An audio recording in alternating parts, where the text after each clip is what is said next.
ఇది నా స్టైల్‌లో తలకాయ కూర పులుసు చాలా టేస్ట్‌గా ఉంటుందండి. తలకాయ కూరలోనైతే ఎక్కువగా దుమ్ములే ఉంటాయండి. పులుసు పెట్టుకుంటే మాత్రం కమ్మగా ఉంటుంది పులుసు. తలకాయ కూర అయితే 2 సార్లు కడిగి పక్కనుంచుకోవాలి. బౌల్‌లోనైతే పెద్ద నిమ్మకాయ సైజ్ అంత చింతపండు వేసుకొని, కడిగి నీళ్లు వేసుకొని పక్కనుంచుకోవాలి. ప్యాన్‌లోకి అయితే 1 స్పూన్ ధనియాలు, 1 స్పూన్ జీలకర్ర, ఇంచు దాల్చిన చెక్క, 2 యాలకులు, 3 లవంగా మొగ్గలు, 2 ఎండుమిరపకాయలు వేసుకొని కలుపుకుంటూ ఫ్రై చేసుకోవాలి. చల్లగా అయిన తర్వాత మిక్సీ జార్లో వేసుకొని పొడిలా చేసి పక్కనుంచుకోవాలి. కుక్కర్లోకి అయితే ఆయిల్ వేసుకొని, ఆయిల్ వేడయింది అనేటప్పుడు కట్ చేసుకుని పచ్చిమిరపకాయలు, ఉల్లిపాయ ముక్కలు అయితే ఎక్కువగానే వేసుకోవాలండి, పులుసు కదా. కట్ చేసుకుని ఉల్లిపాయ ముక్కలు కూడా వేసుకొని, ఉల్లిపాయ ఫ్రై అయింది అనేటప్పుడు అల్లం వెల్లుల్లి పేస్ట్ వేసుకొని పచ్చివాసన పోయేంత వరకు ఫ్రై చేసుకొని, తలకాయ కూర కడిగి ఉంచుకున్నాం కదండి, తలకాయ కూర కూడా వేసుకొని స్టవ్ లో ఫ్లేమ్లో పెట్టుకొని 5 నిమిషాలు అయితే ఇలా కలుపుకుంటూ ఫ్రై చేసుకోవాలి.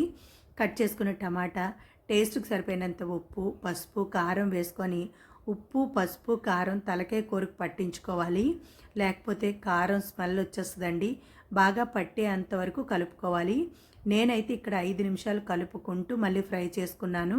నీళ్లు కూడా వేసుకొని బాగా కలుపుకొని కుక్కర్ మూత పెట్టి 8 విజిల్లు వచ్చేంత వరకు అయితే ఉడికించుకోవాలి.